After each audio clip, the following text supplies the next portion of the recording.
रुद्रयान episode 05 जब 5 निष्ठा और आयु। अब तक निष्ठा और आयु थोड़ी थोड़ी बात करके खाना खा रहे थे। आयु निष्ठा से थोड़ी सॉफ्ट होकर बातें कर रही थी और आयु को निष्ठा बहुत पसंद आ रही थी क्योंकि उसके बातें बहुत ही ज्यादा मासूमियत भरी और प्यारी थी।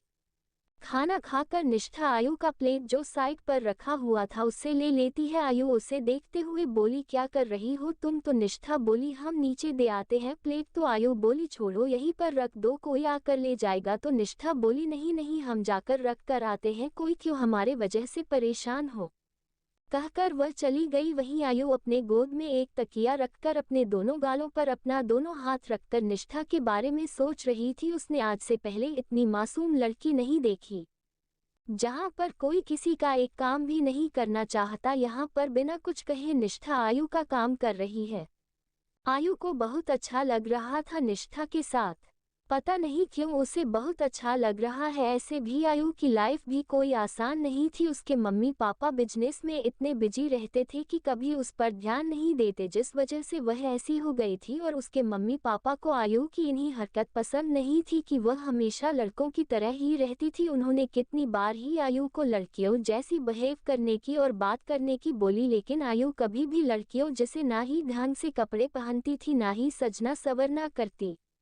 उसे एक तरफ से अपने मम्मी पापा से नफरत हो गई थी क्योंकि उनके मम्मी पापा को सिर्फ अपने बिजनेस स्टेटस और नाम के अलावा कुछ भी पसंद नहीं था, और जिस वजह से आयु बहुत अकेली हो गई थी। भले ही वह तीनों आयु को कभी अकेला नहीं छोड़ते थे, पर आयु को हमेशा हर चीज से प्रोटेक्ट करते थे, लेकिन फिर भी आयु का अकेलापन हमेशा से ही रहता था। उसे निष्ठा को देखकर एक तरह से अपने जैसे ही फीलिंग आ रही थी, क्योंकि भले ही आयु के पास सब कुछ हो, लेकिन वह भी तो निष्ठा की जैसी ही थी कि कोई नहीं था उसका सिवाय उसके दोस्त को। लेकिन निष्ठा को देखकर वह इतना तो समझ गई थी कि निष्ठा के लाइफ में कोई भी नहीं है, ना ही कोई दोस्त, नहीं कोई जानने वाला।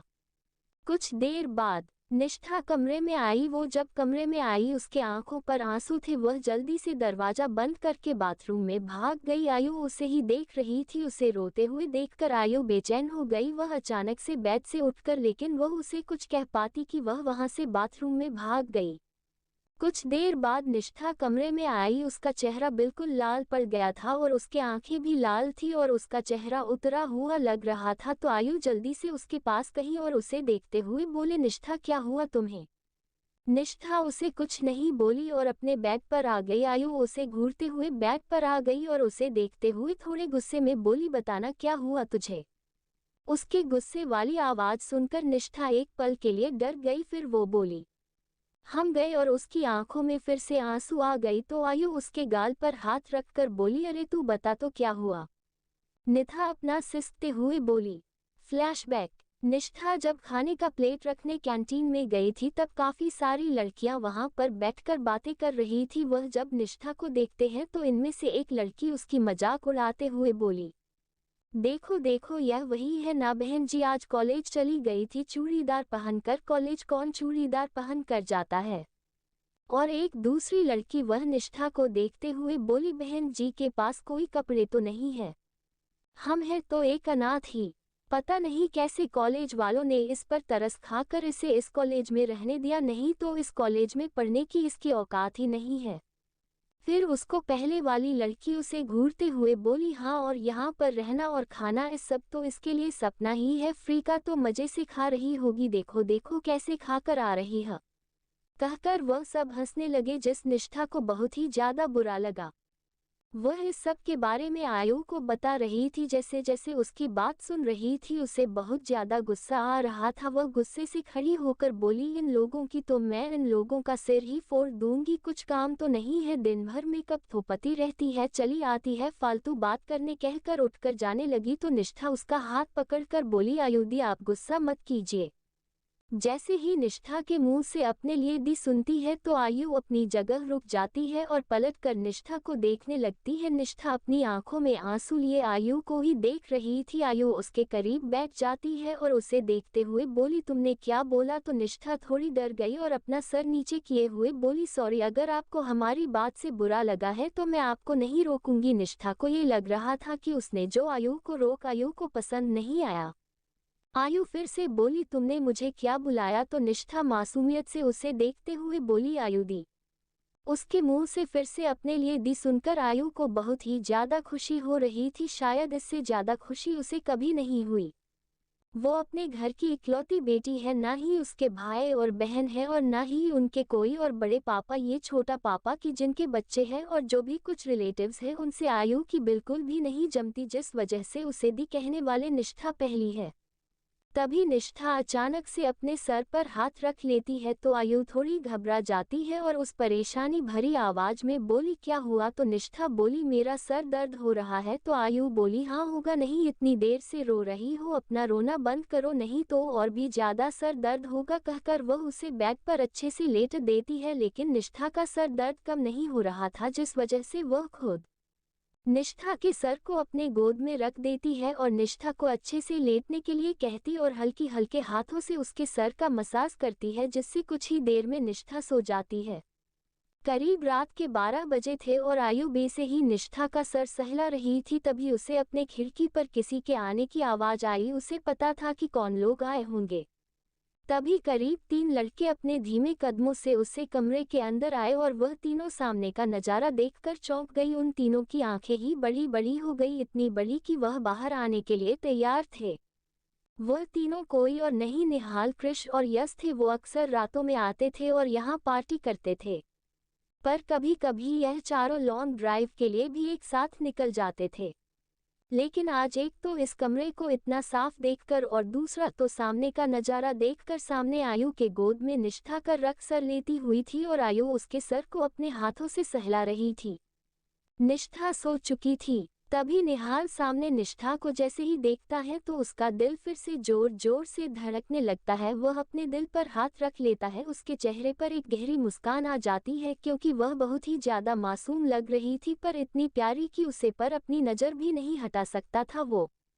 वही जब यश सर कृष की नजर भी निष्ठा पर पड़ती है, वह भी खो हो जाते हैं। आयु उन तीनों को ही घूरने लगती है। वह निष्ठा के सर को अच्छे से पिलो पर रख देती है और खुद उठकर उन तीनों को घूरते हुए बोली, क्या है? उसे ऐसे क्यों देख रहे हो? उसे नजर लगाने का इरादा है क्या? तो यश सबसे पहले अपने होश में आता है और जाकर आयु का सर पर अपना हाथ रखकर टच करते हुए बोला, अरे आयु, क्या हुआ? तुझे बुखार आया है या तेरा दिमाग खराब हो गया है? तू एक लड़की को अपने गोद में सर रखा कर उसका सर सहला रहा था। है भगवान, लड़कियों वाली हरकत तूने कब से करनी शुरू कर दी? मैं क्या करूं? कहकर वह बेड पर बैठ जाता है। वही उसकी आवाज धीमी थी, लेकिन फिर भी निष्ठा की नींद हल्की खुल रही थी, जिस वजह से वह करवट ले रही थी। आयु जब वह देखी है तो यश को घूरते हुए बोली, चल ऊपर चल। कहकर वह तीनों कमरे से बाहर चले आते हैं और ऊपर छत पर चले जाते हैं।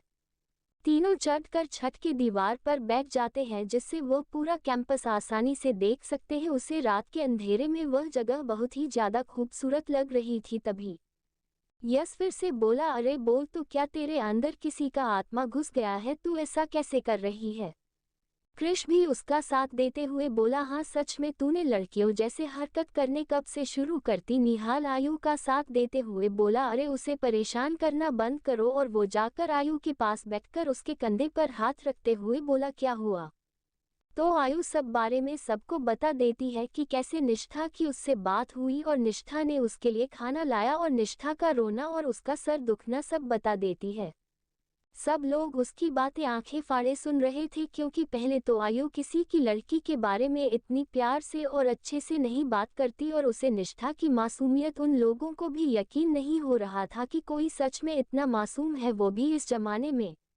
वही निहाल के फेस में तो चमक थी। सब सुनकर वह जैसे जैसे निष्ठा की बारे में बातें सब सुन रहा था, आयु के मुंह से वैसे वैसे उसके दिल की धड़कन तेज हो रही थी, जिसे महसूस हो रहा था कि उसे कुछ हो रहा है। आयु सब बात खत्म करते हुए बोली, हाँ तो इसलिए ही मैंने उसके सर को अपने गोद में रख लिया था, जिस वजह से उसे जल्दी नींद आ जाए। तुम लोग ज्यादा कुछ मत सोचना, ओके? तभी यश उसके थोड़े करीब जाकर खड़ा हो गया और पहले उसके मुंह को सूंघने लगा। उसकी ऐसी हरकत देखकर सब उसे घूर रहे थे। तो यश बोल, अरे मैं पहले देख रहा हूँ कि तूने पी रखी है क्या? क्रिस यश के सर पर टकली मारते हुए बोला, अबे तूने क्या पी रखी है? हम सबने तो आज पिया ही नहीं, तो वह अकेली कैसे पिएगे? तुझे पता तो है वह अकेले नहीं पीती। तो फिर यश बोला, अरे अगर इसने नहीं भी तो पक्का ये लेस्बियन है। उसके बाद सुनकर आयु तो अपने आंखें फाड़ीज को देख रही थी। यस आयु को देखते हुए बोली, अरे तुझे शायद निष्ठा से प्यार हो गया है। मैंने सुना था जब लोग प्यार में पड़ जाते हैं तो उसके बारे में इतना सब बोलते हैं और उसकी बात कहते कहते मुस्कुरा देते हैं। तू बिल्कुल वैसा ही रिएक्ट कर रही है। तू लेस्बियन है, मुझे पक्का पता चल गया। आज तुझे निष्ठा से लव एट फर्स्ट साइट हो गया, लेकिन वह भी क्या लेस्बियन है तेरी तरह? फिर अफसोस करते हुए बोला, अरे वह इतनी मासूम थी, मुझे लगा कि मैं उसके साथ एक बार डेट में चला जाऊं, लेकिन वह तो तुझे पसंद आ गई। उसकी बात जैसे ही खत्म होता है, निहाल और क्रिश जोर जोर से अपना पेट पकड़कर हंसने लगी। वही आयु गुस्से से पहले तो दीवार से नीचे कूदते हैं और अपने पैरों में जो चप्पल पहनी थी उसके अपने हाथ में ली और उसे से यस को पीटने लगी। यस तो पहले कुछ समझ नहीं पाया, फिर वह वहां से भागते हुए बोला, अरे मुझे जो लगा मैंने वह किया, तो मुझे मार क्यों रही है रे? तुम लोग क्यों हंस रहे हो? कहकर वह निहाल और क्रिश को देखते हुए बोला, मुझे बचाओ इस महाकाली से। कहकर वह छत पर भागने लगा और उसके पीछे आयु भाग रही थी। आगे क्या होगा जानने के लिए बने रहे हमारे साथ।